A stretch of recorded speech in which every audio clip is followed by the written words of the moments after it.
with what is it? What was StakeX, and what it was it rebranded to the StratX? Yeah, so StakeX is a company that was founded by Shen out of Australia and a few other gentlemen. And basically what StakeX was able to accomplish was a decentralized layer 2 staking platform where you'd be able to stake cryptocurrency for an income without losing control over that cryptocurrency. So you were still self-custodying, just like with Ascension, but you could lock it in a pool against their STX token and then earn a passive income for having whatever pool pair they had worked out with their partners. And we were partnered with them with Ascension and STX and had the biggest pool on StakeX for quite some time. So when I learned that they were looking to move on from the company because they all had kind of gone on with their lives and just, it happens. But the last thing I wanted was for the people who were using it and holding that token to be unsupported. So I decided it was best to offer an acquisition terms. And so we came to an arrangement and have since transferred almost all of the assets. There's quite a few moving parts, I'll be honest. So there's still a few pieces of code out there that are still coming our way. But as we transfer those assets in, we're also doing a full rebranding. And the reason for the rebranding is kind of a two-part deal. First, it's because they were called StakeX, which in the US regulatory environment, staking is kind of a naughty word. And that's not something that we wanted to necessarily be associated with. And also stake.fi was their website, which using that financial moniker is also kind of a regulatory hurdle. But what we wanted to do with it is something that they had also already kind of planned on, which was making a token launch pad similar to First Ledger. So with us, we've got many different protocols that we've been exercising manually that were basically what make up the RES, which is we mint tokens, we sell tokens, we purchase tokens, we send tokens, and we burn tokens. So with StratX, we're looking to use that same layer 2 technology they had for the decentralized staking, and we're adapting that to do all of those automations for minting, selling, buying, burning, and sending. And by simply automating those 5 things, we're going to be able to create a launch pad where new tokens will be able to come in and select basically through an algorithm.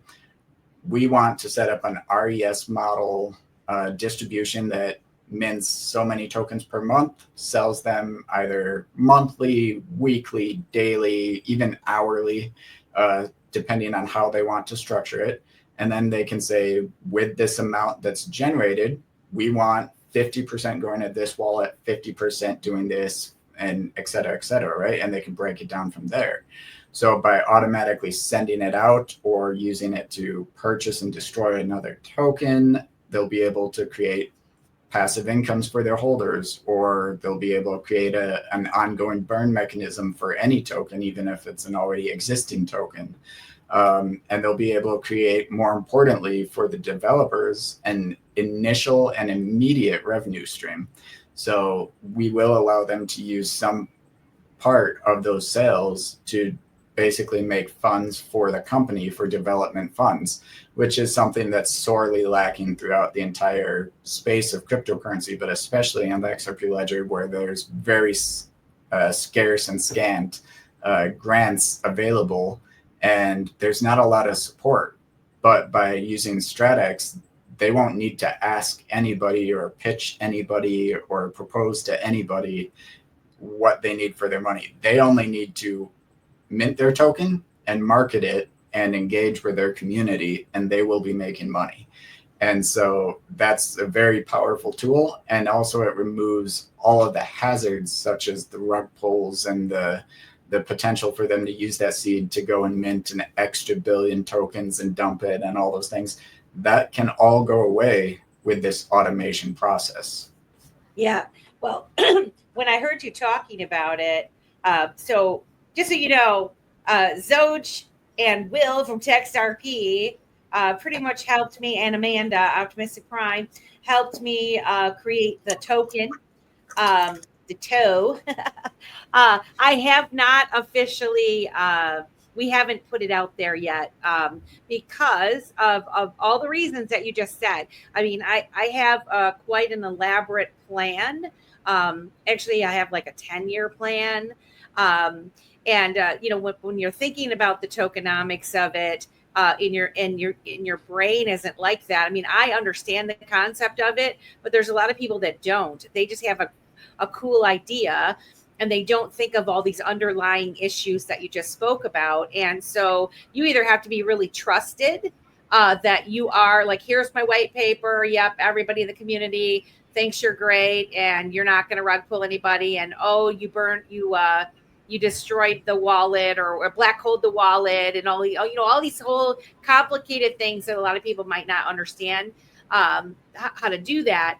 And when I heard you that day talking about this, I was very intrigued because I thought, okay, someone could use this. Now there's going to be fees for it. It's not free. Nothing in life is free, right? But the peace of mind of this token was created by StakeX or StratX, sorry, your launch pad, and then it's all transparent, right? I'm assuming it's all transparent. You can't change it once you've initiated it, and you've done that, right? It's not like you can go back in and undo what you've done, or can you? So that's all going to depend on whether or not you hold a seed and whether or not you black hold it. So there's going to be things that on our launchpad, basically you'll be surrendering that seed. That seed will be encoded and stored within our system. We won't have access to it, and you won't have access to it. However, you'll still be able to go in and change things like your TOML files and your images associated to that token. And you're going to be able to change certain utilities. One of the utilities we'll offer will be a pillars floor. And we might make that kind of obligatory so that everything is backed by some amount of XRP underneath it. But you wouldn't be able to go in and get rid of that and pull that fund out. But so it's going to depend on what utilities, but only the ones that it makes sense to change will be, malleable, and the ones that you did something that the community is trusting not to change, those will be fixed forever. How about the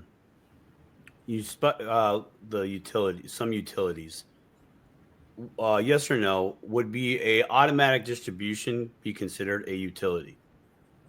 An automatic distribution is a utility because you can be using that as basically a passive income for holders of a token, or you could be using that as some sort of inflation mechanism.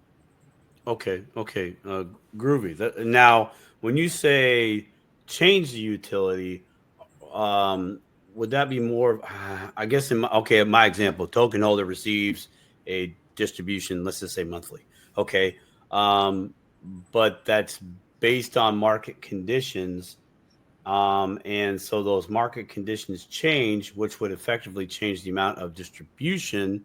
So when you say I could change or someone could change the utility, would it be more the amount or just the actual function of the utility? Function meaning frequency in my example, month to days or days to weeks. So we would allow frequency changes. That's definitely something that's very reasonable if depending on market conditions. Another thing that might need to change in the future is, for example, if you're using a utility, instead of purchasing your own token, you're purchasing a foreign token that wasn't minted by you, and that's what's being distributed. Now, if something happens to that foreign token outside of your or our control, you might need to go and say, well, we no longer want to purchase this token. It's defunct. So now we need to move to XRP, or we need to move to switch to a different asset. Yeah, that makes sense. Right. Patrick, do you mentor? I haven't mentored since my Army days, but Whoa.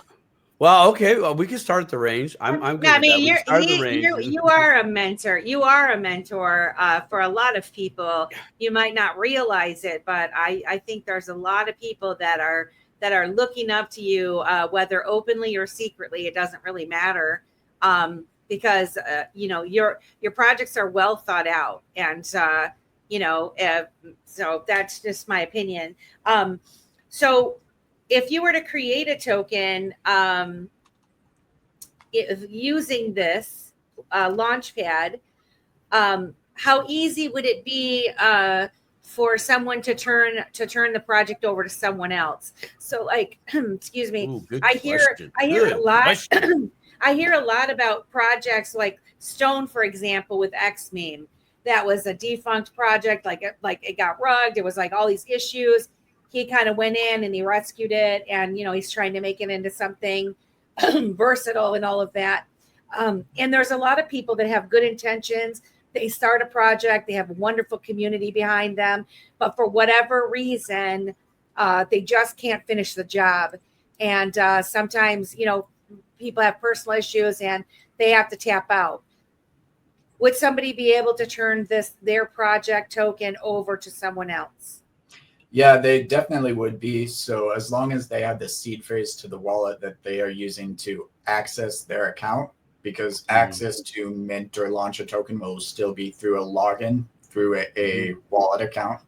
So if they can transfer that seed phrase from themselves to a new owner of that project or company, then that's too easy. They can send it over and there it is. So can I ask you a question? Another one. So, okay. And this is where I keep getting confused because and Amanda, Opti is so patient with me, and so is Zoj, and so is Ethan, father of the grind. Father of the grind. There is, who have all been on the show. There is the distributor wallet and there's the issuer wallet. Which wallet in this launchpad is the one that's going to get? You're not going to have the keys, and we're not going to have the keys. It's going to be locked up. Which one of those wallets? It's the issuer. That would be the issuer, and you would log in with the distributor.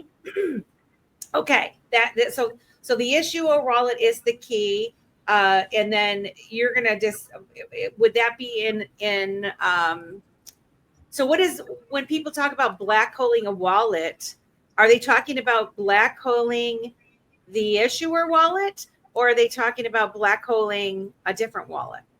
The issuer, yeah. So when they black hole it, it's the issuer that black holes. So for StratX, you would not have control of the issuer, and we would not have access to the issuer. It would be held within the code.